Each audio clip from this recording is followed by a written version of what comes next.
Something about his butt? What happened to your butt, Oak? Dude, my butt's gotten so big that when I wipe my ass, like my whole hand goes like between my butt. Damn. Jesus. That booty. It's like toast in a toaster.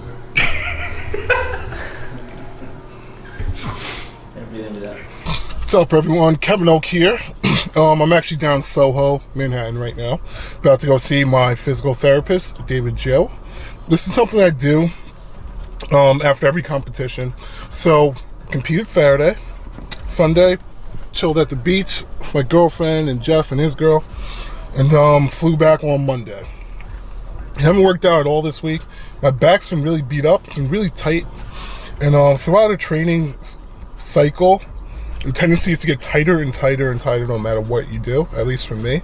So usually I take at least a week off after I compete just to like finally let my muscles just like release a little and like relax before I start working out. So what I've been doing the last couple cycles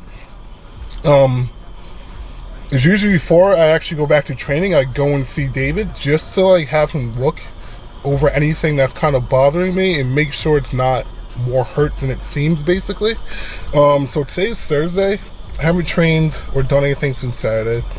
I'm pretty much gonna have him look over mainly my lower back on the right side, my glute, my upper glute on the right side, and my SI joint, because by the end of the meet my SI joint also was kind of bothering me. So I wanted to kind of like just look at that, and probably my elbows because of the tendonitis from lumbar, so my biceps, triceps, and forearms on both sides, just to make sure. Like, I know they're a little beat up, but I just want to make sure there's nothing like too significantly wrong with them, basically, because sometimes something won't feel as bad as it is, basically. Like, I know with me, pretty much anything short of an actual muscle tear, I usually just call it cramp, which isn't necessarily good, because something could be a lot worse than it is, basically, and you're training hard on it, harder than you should be, and it's getting worse instead of better. So because I'm so far out for my next competition, right now I pretty much have to recover and get healthy again before I train like heavy. I'll be training, obviously,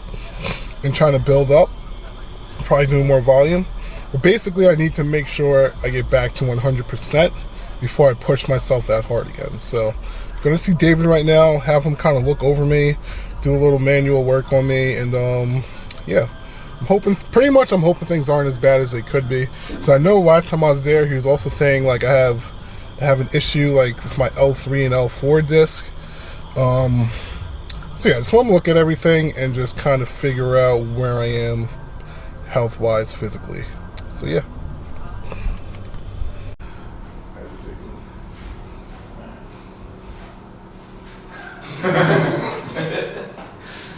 Alright, you want to start facing me?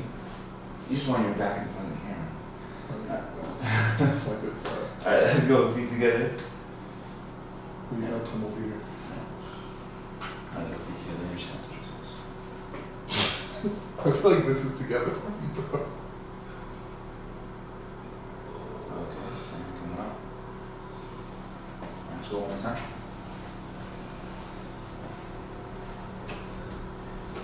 Okay, yeah, we'll back up. Alright, I want you to go arms overhead, into extension as far as you can. Okay. And then for the camera, just for the camera sake, you go this way. And then go extension. Arms overhead. Okay. Alright, so this time I want you to bend this knee, just go onto your toes, arms overhead, into extension.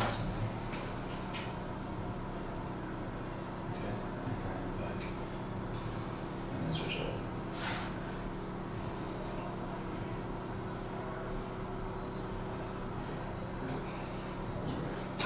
What is that? It's just way off balance. Yeah. What it looks like is like that hip extension is more limited than the side. Alright, so when you take this out of the picture, it looks like this is more limited than when you switch it up. This side is just move just a tiny bit more. So it definitely needs symmetrical. Okay?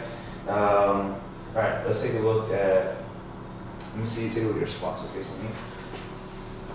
So let's go on straight ahead for your squat. Okay. Give me two more.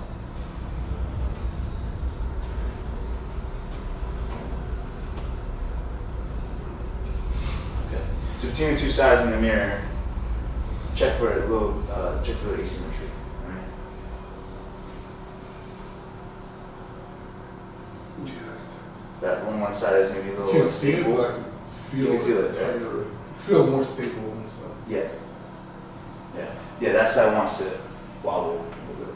Right? One more Oh time. yeah, most of my squats, whenever I take from the front, for some reason, whenever I bottom out, this knee always goes like this. Yeah. And so if you look down on the chain, yeah, if you look down on the chain, right, like the right side wants to turn out a little bit more. And if you look closely at the arches, that right arch wants to pop down, right? It wants to collapse a little bit more. Right, so if you look in the mirror again, so go ahead and squat like you normally would, that right arch will kind of pop in a little quicker than the other side, right? And so when we see that, we know that this side is going to be a little more vulnerable. And so maybe on the way up, you need to just work that much harder relative to the other side to come out of the pocket. Okay? So a few things I want to look at: hip extension and hip rotation on the table. But another thing that we saw when you're doing extension, you're just hinging from the lower spine. And so when you go back, there's a stop here, and then there's just a few segments like in this area. And then up the chain, you see that everything is kind of moving in one unit and not segmentally. Right? So let's take a close look at that. I used to go hit my head on the backboard. Chill. Yeah. Oh shit. Dude, look at how I squat 870. It's really that hard to believe. I used to be able to do 360 bucks, dude. You're lying. That's it. I still suck that ball, but I can do 360 dunks. Holy shit. It was almost easier for me to do 360 dunks than regular dunks. That's crazy. Because the way you like kind of wind up to the twist, they create a lot of power. Right. So it used to be easier for me to just like kind of spin with 2 feet than to try to like just jump straight. That's crazy. Yeah, well. It's decent. Like during like game speed, like you could dunk during game, or is it just? I dunked in maybe 2 games. I couldn't do like a 360 dunk game, but I dunked in a game where the dude was guarding at a 3-point line. I did a spin move on him, and then came up the middle and jumped from like right around the front of the circle. Like Again. in like legit in game in the middle school basketball game. Again, I think there needs to be proof, but it's a cool story though. No, dude. Dude, I'm dead serious. If you look straight down, is there one side that's a little bit more off on the table? Yeah. Definitely listening. Yeah, so it looks like hip extension here. Like this is still wound up. And there's a good chance that going to the squat, going to the competition, like one side is probably a little bit off than the other side, right? This side is definitely like. Yeah. So again, if this is tight, then like you're gonna come off the table just a little bit.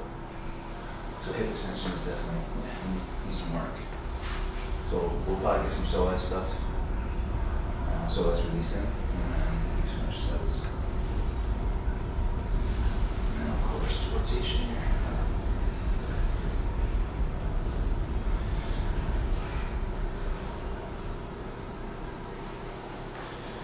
Is any of that bothering?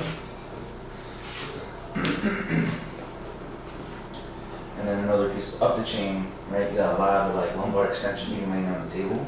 So that's a function maybe of poor mobility of the hips again, or it could be poor mobility of the thoracic spine, right? Because it doesn't want to just stay like this and back there. Because you stay in this extended position. You know, when my back hurts, I have to kind of like Yeah. go like this where it's like. Does it feel a little better? Yeah. If I'm sitting in the car and it hurts, I have to like really try to like. Yeah, for sure. Anything in the quads?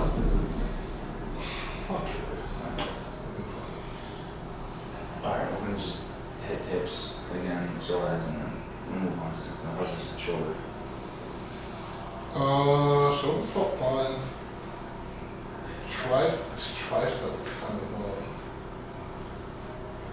the day after it felt pretty shit.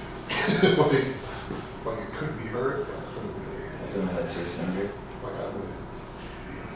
Yeah. How are we doing? So, pull on for me. About the side. Good, relax. Back or front of it. It's like a weird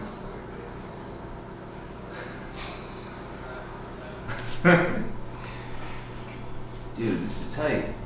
How the fuck did you deadlift with this? He just.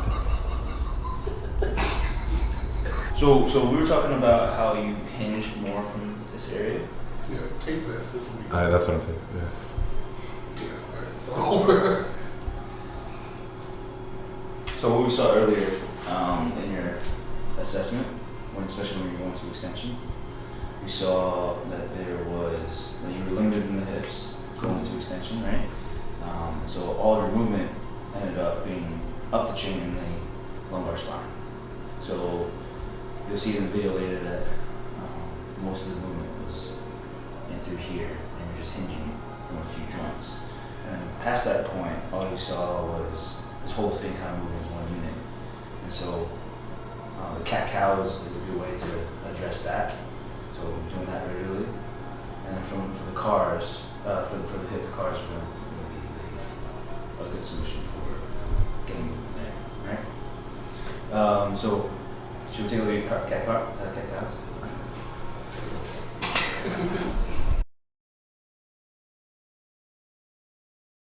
When you squat, or no, when you go into extension, right? Give me a few of these first. So go ahead and make your way all the way up the spine. Good, all the way up the neck. Good, and then again from the pelvis, make all the way up, extend from. We gotta do that again. Lock on the elbow. Get the hands right under the shoulder. Okay, good. So try to neutral. All right. So from there, you're gonna posteriorly tilt your pelvis, good, and then you slowly make your way up the spine, all the way up to the neck. That's good. And now the opposite way, into the pelvic tilt, all the way to the top, and then head up. Good. One more of those. Back wants to cramp so bad. Yeah, well, part of it is because you're trying to work through each segment, whereas before you moved, like this was all one segment, right? Yeah, let's try it again. So keep rounding from the segment. That's what's happening. Basically, when I do a low bar position, my back's curving. I guess the middle's staying kind of straight, and the bottom's bending. You know, the stress is going to the bottom. Yeah, that's like what's happening.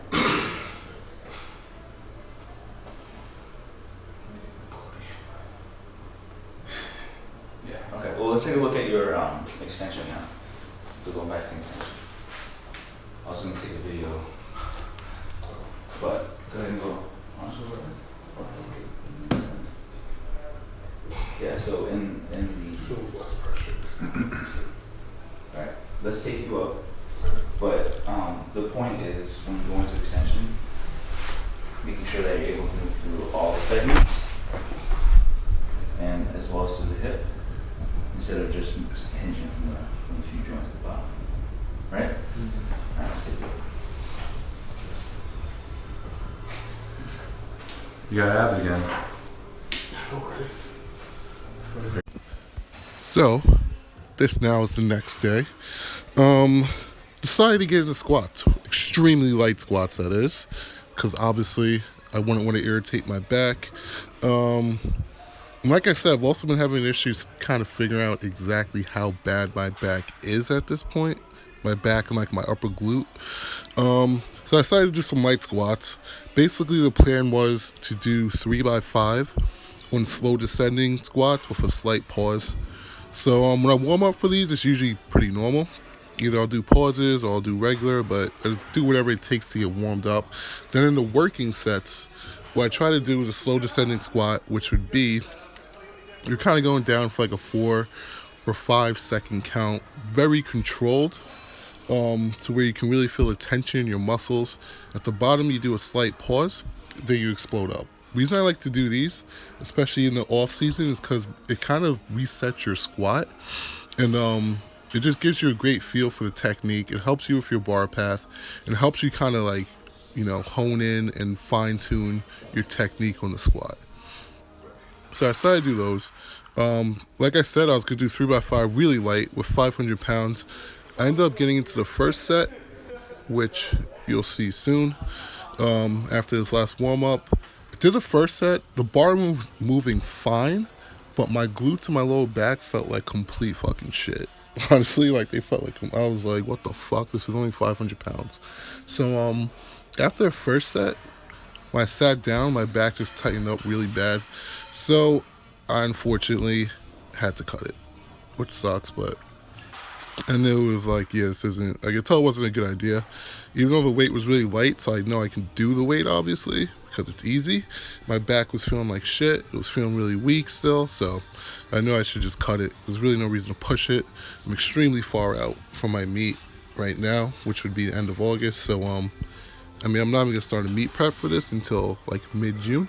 So there's really no reason to push anything right now. Obviously, the number one goal is recovery. So I had to skip out the rest of it. Switched to upper body, which you'll see in a second. Got into some incline presses, which is something I haven't done in a while, but something I certainly need to do, especially for like my shoulder health and overall shoulder strength. I was planning to work up to something light on that too, like low 300s for reps. Ended up working up to 315, which is fine. And ended up hitting it for like 10 reps. I thought I was only going to hit like 6. Once I got to 6 though, the bar was still moving. And I was like, fuck, I'm going to have to go for 10 now. Plus I saw like a video of T. Papula and Andy Wong doing incline presses. So, I got to try to keep up with them.